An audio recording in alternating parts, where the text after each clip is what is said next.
down. I also have some more advanced tools on the table if you want to get into it. I have on this table here some sandpaper. This happens to be 2500 grit, then we go to 600, 400. You might want to learn how to do some wet sanding. You might have customers that have water spots that are etched into the paint, bugs that have etched into the paint. Again, I don't really know if this is like, if you've never done paint correction before, I probably wouldn't recommend you do any wet sanding, but you might want to pick some of this stuff up and just start practicing on your own. You're eventually going to want some sandpaper, so I kind of threw it in this video, even though this is a beginner's video. I also have this magic eraser. Why do I have a magic eraser? Well, this thing's going to be your best friend. When you're doing paint correction on a car and you're removing all the scratches off the car, there's going to be areas that are really tough that you cannot get the polisher in. I don't care if you've got a 3-inch, a 5-inch, or a 6-inch backing plate on the back of your dual action polisher. This little magic eraser is great behind door handles on the car. You can kind of get in there and abrade the paint, remove the scratches from that area. Take your favorite compounder polish and wipe behind there after you've used the magic eraser to remove some of those scratches, and then just polish the paint with a microfiber towel and your finger and kind of do that, if that kind of makes sense. Hopefully that makes sense, and that's why I threw the magic eraser in. Now, you're also going to want some tape. The reason why you want some tape is there's going to be trim around the car, maybe some sensitive areas that you don't want your pad and your compounds to hit, so you're going to want some tape. This happens to be made by 3M. Pick a tape that works for you. I like automotive tape. It's easy to remove from the paint or any type of trim, but you're going to need some paint for sensitive areas around the car that you don't want your pads to hit when you're paint correcting, okay? The other thing I have on this table, and I got it kind of as a prop, is Citral. You can use Rapid Remover. You can use Citral. I happen to have it in an aerosol. You might want to use it straight or diluted from the gallon. The reason why I put this on here is because when you wash the car and you get ready to do paint correction, you're going to come across road tar, bugs that may not come off the paint. You're going to want something that removes all that stuff off the paint easy, and I recommend Citral. I want you to understand how the product works. It's an aggressive, it's an advanced type of product, kind of like Rapid Remover is as well, but extremely effective with removing tar and stuff like that off the paint, which you want to get off the paint before you start doing any paint correction.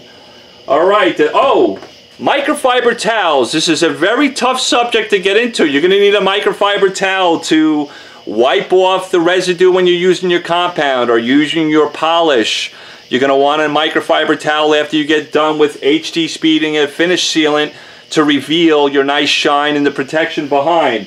I'm just using these microfiber towels as a prop. These happen to be the ones made by Costco. They're the yellow ones. They're plush. Yes, I would recommend different microfiber towels, but I'm just using it as a prop. You need some microfiber towels as well.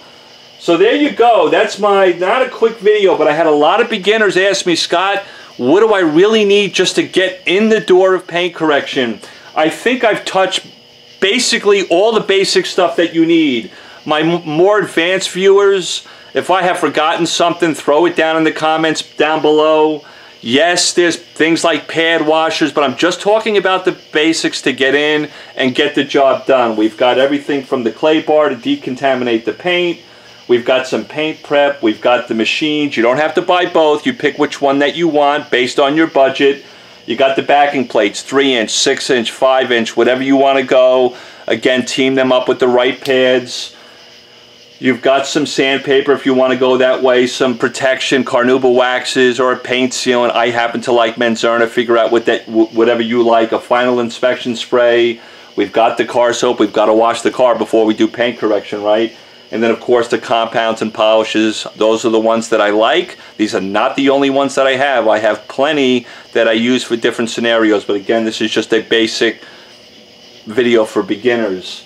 Hey guys, have I forgotten anything? And of course, you want your brushes. You always want to work clean, okay? So make sure you're brushing off your pads in between each one of your sections. And as you get more advanced, you'll start to realize you may not have to do that, but you'll decide that as you go along.